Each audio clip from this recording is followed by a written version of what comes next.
Fire safety issues at a Habitat for Humanity complex now facing new scrutiny after a Coin 6 investigation. At 5 o'clock, I'm Jeff Gianolo. And I'm Elizabeth Din. The city of Portland's Ombudsman dropped a memo today calling out fire safety failures at townhomes in Southeast Portland. And it comes 5 months after Coin 6 investigator Elise Haas brought problems to light.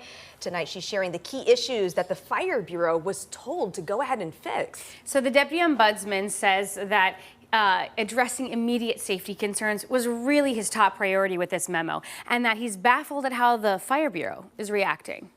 Our initial investigation discovered this newly built Habitat for Humanity housing complex likely violates certain fire codes, potentially putting lives at risk in the event of an emergency. I don't feel safe at all. Homeowners like Lacey Sutton contacted the Ombudsman's office last summer to investigate fire safety issues at the Cherry Blossom townhomes after she felt stonewalled by Portland Fire and Rescue. I feel less safe than ever because the fire department, it's their job and their duty to keep us safe, and they failed to do that. Now, the Ombudsman's office released this memo calling out Portland Fire and Rescue, revealing the Cherry Blossom townhomes were approved despite fire inspector warnings and without a required appeals process. The lack of documentation is problematic. I think it's caused a lot of consternation for people who've been looking at this.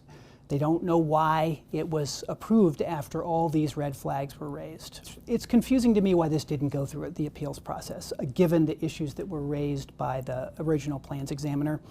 If it had gone through the appeals process, I think all of this would have been sorted out. The Deputy Ombudsman's biggest concern? Missing fire lane signs and rampant parking that blocks aerial fire truck access. Even after being alerted, he says fire officials remained in denial. I am surprised that the Fire Bureau isn't acknowledging the problems with the parking. And the other problem that they're not acknowledging is that the ground ladders do not meet best practices with the height of the building, and so they need to have an aerial access in there. He points to this photo in his report saying firefighters determined that some of the buildings were too tall to follow best practices for ground ladders. Is not the way firefighters want to climb up on top of that building. They want the ladder truck, and so you should be addressing this.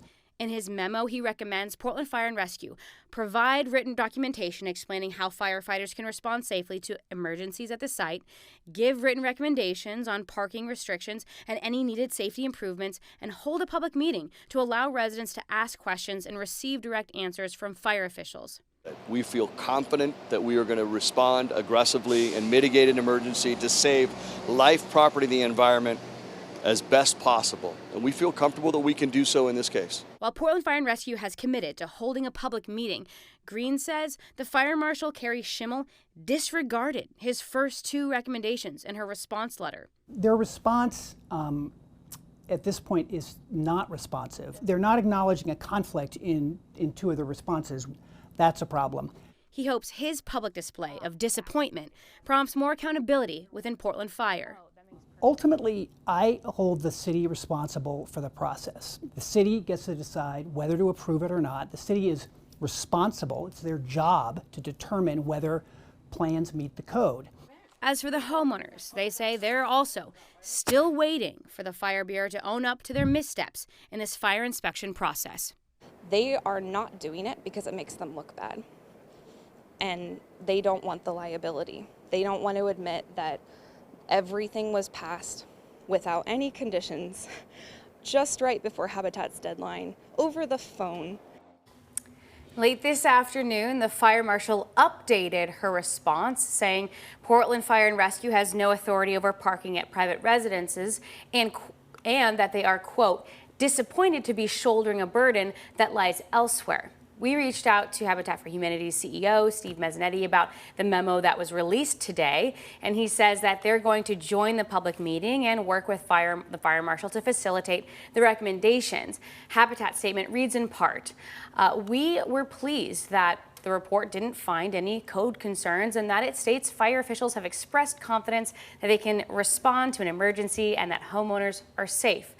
To be clear, though, the Deputy Ombudsman told us that he does have fire safety and code concerns, namely, again, the parking and the aerial access. Of course, you saw him say that he feels like the Fire Bureau is disregarding his concerns and the issues raised, and from that statement, it kind of appears that Habitat for Humanity is doing so as well. Right, and I really know that that's what, like, Summer and those other residents you've talked to, is they just would like some resolution, and it sounds like you're not even getting that fully just yet. It's the accountability, right? Because again, we're saying, what's the point of having a fire code if we're not going to enforce it? And that's a major issue here. Yeah, and what's to prevent another developer down the street saying, I want to add a few apartments, so I'm going to reduce accessibility for fire trucks. You approved it over there, or you don't seem to have an issue with it, so why are you going to penalize me for that? And it's really hard because, you know, we have been trying to talk to them. We did this investigation back in December, and they were not forthcoming with us. They haven't been, the Fire Bureau has not been forthcoming, of course, with the residences. That was a big part. It's like, why, you got to communicate. You know, you are the ones who are supposed to be the protectors. And if we can't rely on you, then who can we rely on? Yeah, and they're still feeling not completely safe in their own homes tonight. Exactly, and there's like over 100 children who live in that complex. I know you'll stay on top of this as you have been for Absolutely. months. Elise, great reporting. Thank you.